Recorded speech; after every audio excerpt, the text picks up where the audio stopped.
This video isn't something entirely that I want to make, but more so something that I feel like I have to make to keep you all well informed. Welcome back to another video. If you don't know who I am, my name is Cannell-Cohen. I'm a 4-year Amazon expert. I've been mentoring people on how to sell on Amazon for the last 4 years. At this point, I've now been able to help over 612 individuals build and start a sustainable and profitable Amazon business for themselves. Now, let me ask you this quick question. Have you ever thought to yourself that selling on Amazon is potentially a scam? Have you heard it from someone else that might have told you, or you may have read an article that said selling on Amazon is a scam, it's not worth it? Because if you did, I'm not going to shy away from it. There is a lot of stuff out there, and this video is going to uncover the good, the bad, the ugly, everything in regards to what you need to know about selling on Amazon and if it's an actual scam and what you need to be aware of. When you may have heard of Amazon being a scam, it's true. There are things out there that do exist. The rumors that you hear, the articles that you've read, the things that you've heard in terms of horror stories of people in their Amazon businesses, those things do exist and they are out there. And I feel like I wouldn't be doing you guys justice, or it wouldn't be fair to you if I were to sit to you here in front of a camera and tell you that selling on Amazon is all sunshines and rainbows, because it's not. No business is ever going to be 100% pros. There are pros and cons to everything, and I want to walk you through each and every single one of those here, more so specifically the cons inside of this video, so you can become well informed. Now, this is all based on my personal experience of selling on Amazon and what I've seen over the last 4 years, what I've heard have happened over the last decade of people selling on Amazon in the Amazon industry, and more specifically alongside what has come up from a lot of different types of people over the last years in terms of selling on Amazon and selling on Amazon offers. So first things first, let's go back to when it all actually started. So throughout the years of 2017 to 2018, e-com really hit a big boom. It was a little bit more well known before that, of course, but I feel like the height of e-com was definitely throughout 2017 to 2018. And a lot of online businesses became wildly popular. And one of those, unfortunately, was selling on Amazon. But let me explain. As selling on Amazon grew in popularity, there were certain types of individuals out there that saw an opportunity to structure a service, structure an offer is what we call it, that can help people make money online without doing any of the work. And this is what we more so call the Amazon automation offers. So basically what ended up happening throughout 2017, 2018, 2019, and so on, there were multiple different companies, numerous of them. I'm not going to name any names, of course, but there were many different types of people and companies that were offering done-for-you services is what they call them, where they were promising to build you an Amazon store and you didn't have to do any of the work. You didn't touch any products. You never logged into your seller store. You just simply sat back and you collected the profits and let the money roll into your bank account, essentially what they were told. Unfortunately, that ended up really bad. Because the thing is that in order for you to be able to have access to a service like that, people were charging in the realm of $30,000 to $50,000 per automated Amazon store, where people were promised to make some sort of passive income. Now, you might feel like this isn't entirely the worst thing in the world. And I agree with you, it's not. At first glance, it sounds really good. But that's where you kind of have to be a little bit more mindful, right? So when you feel like there's an opportunity that is only pros, right? I'm not telling you to look for the negatives in something, but what I am asking you to do is that just be mindful in regards to the authenticity and in regards to how many other people have actually been able to been helped through that specific thing that you're looking into. And in this case, Amazon automation was a fairly new thing. There wasn't a lot of people that were actually getting results from these services that these people were offering. So the issue is that these people were creating Amazon stores for other people. So they would manage the inventory, they would do the product research, they would process the orders, they would deliver the products, they would do everything encompassing an Amazon business. Now, I want you to be mindful that the business model that these people pursued was both Amazon FBM, what we call fulfillment by merchant, and also Amazon FBA. So it's not only as though Amazon FBN, fulfillment by merchant, in other words, Amazon dropshipping, was the bad business model. People also did Amazon automation through fulfillment by merchant, Amazon FBA. To that point, what ended up happening is when these services start to become very popular, people started to market them, started to gain a lot of traction because it was a very attractive thing and it was fairly newer. When you start to market and sell a service to people that do not get them the results that they paid for, that's when issues happen. People will be asking for refunds, people will complain. Now, at a fairly small volume, what ends up happening is that's not necessarily something that's too bad, right? Small little refunds, small little complaints. But these are things that are $30,000, $50,000 that people are asking for their money back. And when these companies selling these services got to a very, very high amount of customers that were not making the results that they were promised and were not getting their money back from the company that they paid the results to come from, well, then what ends up happening is here comes what we call the FTC. Now, for those of you that don't know, just to keep it very simple and very easy, what the FTC is the Federal Trade Commission, and they are basically the ones that regulate any sort of deceptive, fraudulent online businesses or businesses that could be out there. And with the FTC, what ends up happening is that there's certain thresholds that you reach over when you start to get on the FTC's radar. Now, for these Amazon automation companies, these big, sexy, amazing companies that are offering all these great promises and new business models, the FTC caught on, and they caught on really, really fast. So what ended up happening is the amount of refund requests, the amount of complaints that came about from these done-for-you Amazon automation companies from their customers, and they weren't being refunded, ended up getting to the point where it got to the FTC, and almost every single major player in the Amazon automation space ended up getting hit by the FTC, and they ended up getting shut down. And the reason for this is it's not because of the business model of Amazon, or it's not because of the business model of FBA or Amazon dropshipping. It's these people that were running services and running businesses that only did it for the sole purpose of making money, and they included very deceptive, very non-compliant practices when they were doing these services. So you had some of the biggest news articles releasing statements and doing coverage on selling on Amazon is a scam, and it was all smeared across the board throughout 2021, and even now to this date it's still prevalent. So unfortunately, Amazon gained a bad reputation because of what these deceptive companies or fraudulent companies did to a lot of different types of people for an extensive amount of money, and that kind of just painted the whole realm of selling on Amazon, like I said, in just a negative light. And it stuck for a very, very good period of time where a lot of people felt turned off from selling on Amazon. And even to this date, I speak to a lot of people that are wanting to get into this, but they're very concerned that it's a scam and they don't know what's going to end up happening, in terms of going through a certain process. They're scared. And the only reason for that is simply because of what they've heard from all the other things that happened with the FTC, and eventually they had to issue, I don't know how many millions of dollars in refunds these automation companies had to issue to their previous customers that they made outrageous claims for and didn't end up following through on them. So again, I stress the fact that the business model was never the problem. It was never selling on Amazon that was the issue. It was never Amazon FBA was the issue, or Amazon dropshipping was the issue. The issue was the people behind the scenes. The issue was the people that took a very, very good platform to make money on and end up, spewing a bunch of lucrative claims in regards to making passive income in the snap of a eye and being able to quit your 9-to-5 job and retire your parents all within a month. Certain things like that are just really the reason as to why selling on Amazon has gotten such a really negative reputation over the years. And yeah, I'm not going to lie to you to say that it doesn't affect people like myself running an actual education company that focuses on impact and realistic results, not selling you this big fancy dream of you're gonna buy your Lamborghini in your first month and something like that. It does, because people assume that because there's one bad egg, then all the other eggs out there are bad as well. And the best scenario I can give you with, let's say, for example, is when you're in a relationship and you're dating someone and you guys are getting into it and whatnot, and then he just really didn't work out that relationship. You ended up getting cheated on, let's say, for example. Well, does that ever stop you from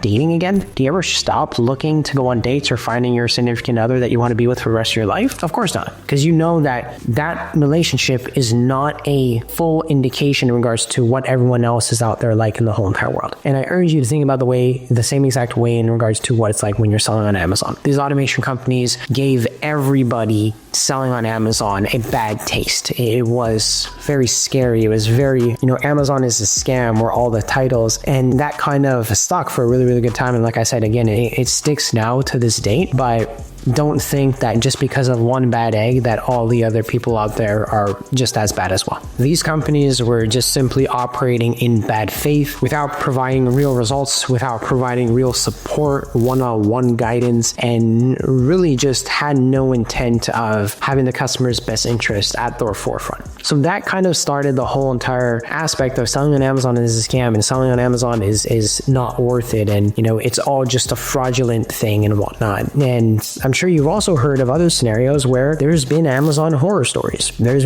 been horror stories where people have their account shut, and then there's funds held, and then there's certain things where Amazon takes their products, or certain factors like that. Yeah, those things do exist, and I'm not here to shy away from that. I'm not here to tell you that selling on Amazon is sunshines and rainbows. It's not. But you also have to be mindful that it's relative based on the amount of experience and the amount of tools and resources and the operations behind every single Amazon business. See, because when people come into selling on Amazon, and even for myself, I made this same mistake when I first started selling on Amazon 4 years ago. I thought it was just all about making money.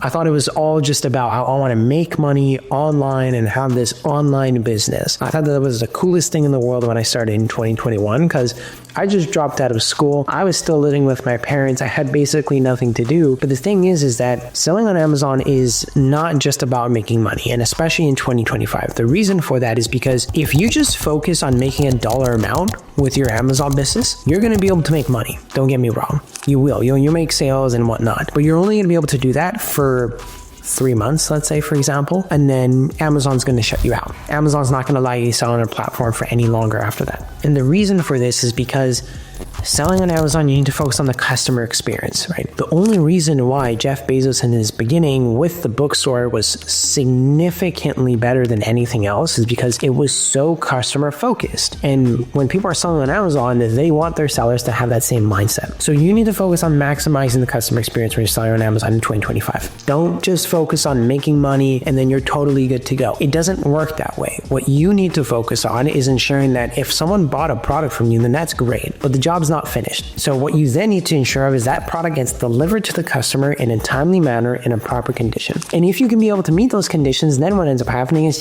then you fully maximize the customer experience to the point where the customer leaves you a 5-star review on your Amazon account. So all these horror stories of people getting their accounts, deactivated, suspended, funds got frozen and whatnot, it's because you're living in Amazon's world. And when you're living in Amazon's world, you got to figure out how to navigate and live in it appropriately. And if you can be able to do that, then you're going to have no issues. But this is where 90% of people go wrong, and that's where the horror stories derive. So the sellers that focus on making money in the beginning are not going to last long compared to the sellers that don't make as many sales in the beginning, but have better 5-star reviews and focus on maximizing customer experience and their account health metrics, because that's what Amazon wants to see. They don't care necessarily so much about the monetary value. What they care about is that you are providing their customers with a positive experience so that way they can come back to shop on the Amazon platform. So all the horror stories, all the things that you might have seen with people posting on Reddit forums and Facebook groups and whatnot, it just comes from a lack of knowledge, right? It comes from the lack of people not having enough experience, enough expertise, and to a certain point also, they may be ignorant in regards to wanting to learn more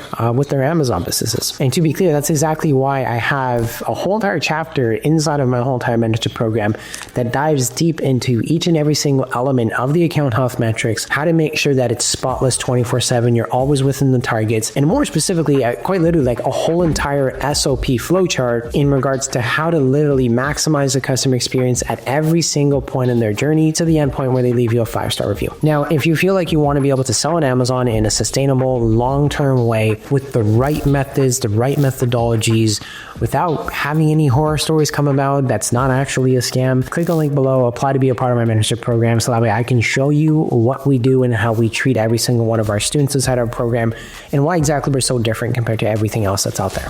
And that kind of leads me to our next point in regards to what do I do that's so different that ensures that I make people feel comfortable and make people ensure they have sustainable income and ensure people have the right tools and support and guidance and realistic expectations when it comes to scaling their Amazon businesses. Now, you heard me say this, but I've done this for the last 4 years, for over 612 people right now at this point.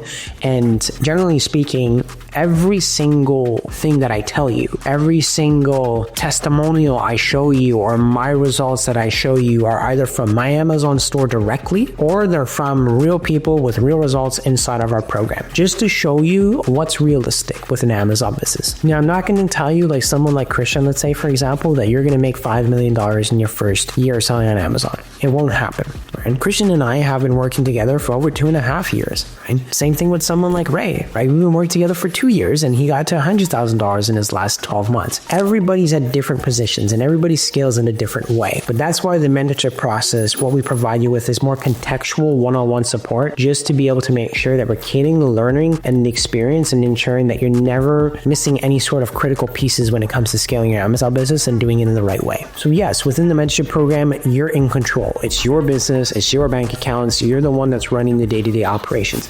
I'm just there with you side by side to be able to ensure that everything's smooth sailing. So I provide you with one-on-one support through our one-on-one strategy inbox. I provide you with, weekly group training calls with everyone inside of our community, along with a whole entire vault of everything in terms of the previous live sessions that we've done inside of our mentorship program. I give you SOPs like what you guys saw. I give you scripts, templates, everything in terms of the right tools, the right resources that you possibly need for scaling your Amazon business and doing it the right way. I provide you with that. And mind you, that whole entire chapter about account health is a 3-hour training chapter that focuses primarily on account health and maximizing the customer experience. Right? So it's literally the second chapter in our program because it's the most important, right? In terms of understanding where your head needs to be. If you don't have good account health metrics, right, it's going to lead to bad things. So I have this saying where account health metrics are not something that can help you make more money, but it's most definitely something that can stop you from making a lot more money. Now, second to that, in terms of why exactly I mentor people in a different way, is just simply because I set realistic expectations. So I'll create a little bit more of a parallel for you in regards to what I currently do right now in my own personal life. So I do have a mentor. His name is Jeremy Haynes, and Jeremy Haynes' whole entire motto is getting people to hit $1 million a month. Right? But what he follows that up with is that our probability of hitting that is less than 1%. So he sets the realistic expectation. Does that mean I stop working with him or I don't want to work with him? Of course not. I want to work with him because it makes me trust him more. He's not telling me all the sunshines and rainbows and everything great about what he can possibly do for me. He's being realistic. And for every single one of you that come inside of, my mentorship program or apply to be a part of my mentorship program, you either speak with me or you speak with one of my student advisors. We will tell you, if you want to make $100,000 in your first month, this program is not for you. We cannot help you. And I will not help you because I don't want to set that unrealistic expectation. I want to give you the reality of what it's like to sell on Amazon and not build you this big fancy fairy tale land and then tell you all the great things and not actually end up getting you to that point. So always remember this, as fast as you can make it, it can be lost just as fast. So be mindful that, you might see all these people on social media and whatnot. Oh, I want to, $100,000 in my first month and whatnot. It's probably all BS anyways, but truthfully, if you do follow me on social media, I've documented my whole entire journey since the point when I was in my bedroom in my parents' house, working on my Amazon business to where I am today. So I've got all the proof, I've got all the results, I've got all the receipts to show you if ever anybody asked. Same thing with all of my students as well. So when you think about it, I have people like JP that's been with me for 3 years now, running his Amazon business continuously. Someone like Christian, right? It's been over 2 years that we working together. Ray, it's been 2 years. We got someone like Kim James. It's also been 2 years. These are people running sustainable Amazon business for more than just 3 months at a time. So I'm going to wrap up this video and just simply telling you, look, selling on Amazon, there's a lot of pros, there's a lot of cons. Is selling on Amazon a scam? In my eyes, I don't believe so. And I urge you to do all your due diligence, do everything you need to do to ensure that you're fully comfortable with the business model before anything else. But if ever you have heard that Amazon is a scam or Amazon is a fraudulent business and whatnot, it was, and it's not because of the business model. It's just simply because of the people that were behind it running deceptive and fraudulent practices at the end of the day. So if ever you hear the term done for you, or if ever you hear we'll build you an automated X, Y, and Z, run for the hills essentially is what I like to say. But in all honesty, if sometimes things might be a little bit too good to be true and you're you're only hearing the good stuff. Well, I'm not saying look for the negative things, but just be mindful, right? And I hope you all can appreciate my transparency in this whole entire process. This is one of the most reoccurring questions I get a lot from a lot of different types of people, and I think that it was very worth it for me to kind of dive into how this whole entire thing came about in terms of Amazon being a scam and why exactly it's not. It's just dependent in regards to who you decide to actually work with. So I hope you all enjoyed this video. If you have any thoughts, any comments on what I covered here today, please drop them down in the comments down below, and I'll see you all in the next one.